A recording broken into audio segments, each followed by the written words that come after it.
এরা আয়ো রাতি অন্ধকার মাঝে আয়ো চুরি করে এঙ্গুরি গাছ টাছ কাটিয়ারে সন্ত্রাসীর মতো ইনতে সন্ত্রাসী সকলে করে দিন বালা মানুষ নগরী সকলে। মধ্যরাতে দুর্বৃত্তরা ২ বিঘা জমির প্রায় ৫ শতাধিক ফলদায়ক সুপারির আম, জাম, কাঁঠাল গাছ কেটে ফেলার অভিযোগ উঠেছে। কোনো তারা জাগালে অন্য অন্য জায়গায় কোনো মিশন নেই, মাছ বড় জায়গা মানুষ মারার কোনো বেশি না, দিকে করে মানুষ বাগান হারে নাকি এই মানে দিয়ে গুলাম সব আয় একটু মানে বুড়া বুড়া তো মারে। ঘটনাটি ঘটে টেকনাফের বাহারছড়া উত্তর শিলকালী গ্রামে। শনিবার ১৮ ডিসেম্বর দিবাগত রাতে মৃত মোহাম্মদ শফি মেম্বারের পুত্র শহীদুল ইসলামের বাড়ি হামলায় ব্যর্থ হয়ে ২ বিঘা জমিতে করা ফলদায়ক গাছ কেটে ফেলার অভিযোগ পাওয়া গেছে। ইয়া করে গাছ কলা বেগুন খাটি ফেলায় আর চুয়ারি গাছ অন্তত ২ ৪ ৫০০ চুয়ারি গাছ অন্যান্য গাছগুলা বেগুন খাটি যারা তারা সগে তো সগে দেখিলে তো খাটি নয় যারা খাইতে ইয়ান ফল দুশুম বাইর করে আইন ব্যবস্থা আর আছে। স্থানীয়রা বলছেন মধ্যরাতে ৫ শতাধিক ফলদায়ক গাছ কেটে ফেলেছে। অন্যদিকে শহীদুল ইসলামের স্বজনদের দাবি আবুল বশর গং গাছ কেটে জমি দখলের অপচেষ্টা করেছে। তাইলে আর বাবা মোহাম্মদ শফি মেম্বর জায়গা ২০-৫০ বছর হইতে আর নিজের আর বাপের জায়গা পরবর্তীতে এরা আর ভাই শুধু বিটা বাড়ি করছে গাছ গাছালা রুইয়ে গাছও প্রায় বড় হয়ে হঠাৎ করে কথা খালি রাতিয়া এলাকার কিছু সন্ত্রাসী ভূমিদস্যু কিছু ষড়যন্ত্রের মাধ্যমে কেউ অজান্তে চুরি করে বিটা বা হাঁড়ি ফেলাই কমপ্লিট করি গাছ গাছালা সব কিছু হাঁড়ি ফেলাই ইয়ার ব্যাগ মাই দিয়ে আর বয়স একটা সমস্যা তো ইয়ানোর সুষ্ঠু একখান তদন্ত করি শুকনোভাবে একখান তদন্ত করি ইয়ান যারা করছে তারা উচিত একখান শাস্তি হন সাজন শাস্তি হন খুব জরুরি।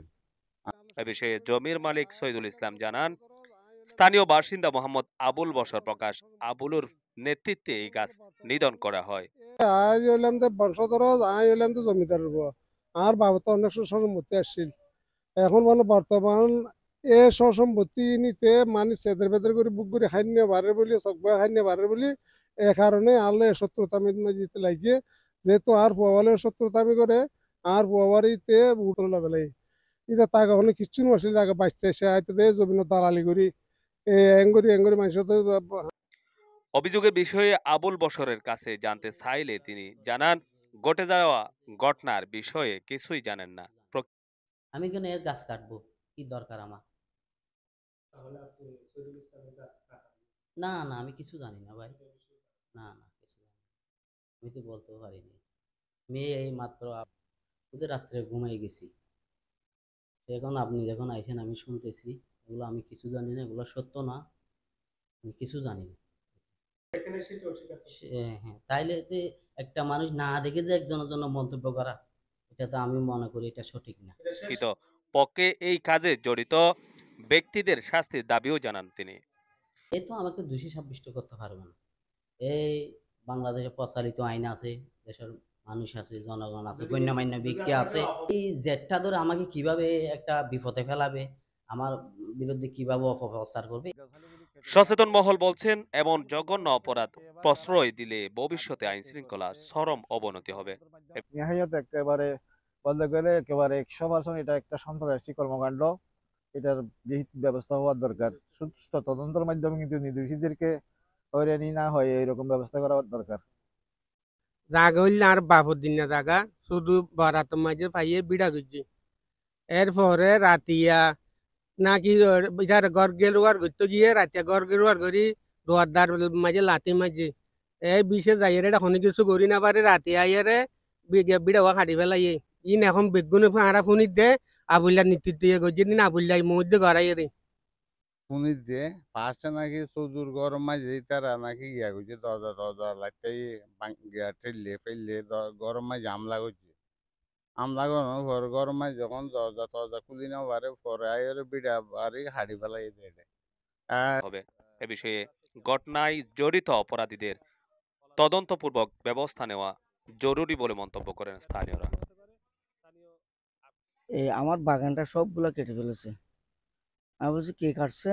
তখন উনি আমাকে মোবাইলে বলছে দেখা দেয় ওই যে আবুল বশর উনি কাটছে এরকম বলছে। আমি বলছি ঠিক আছে, উনি যদি ওখানে থাকলে আপনার ঘটনা করিও না, একটা সমাধার মাধ্যমে দেখা যাবে কি হয়। সত্তরে নাকি উনার ছেলে এই জায়গাটা বাঘের মধ্যে পেয়েছে, উনি বাগান করছে, উনাদের নাকি দখলীয় আগের জায়গা, এটা শুনছি আমি, কিন্তু ওটা কাগজপত্র দেখলে বুঝবো আর কি।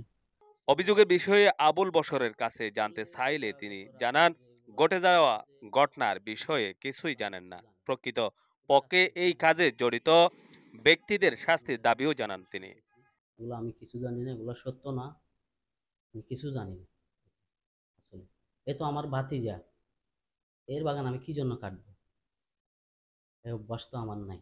এই মামলা চার্জশিট হয়েছে, এই ওয়ারেন্ট আসামি হয়েছিল, এরপরে জামিন নিয়েছে। আসলে এই সত্যটা জ্যাকটা ধরে আমাকে অনেক দিন যে বিভিন্ন মামলায় বাঁচানোর জন্য চেষ্টা করতেছে।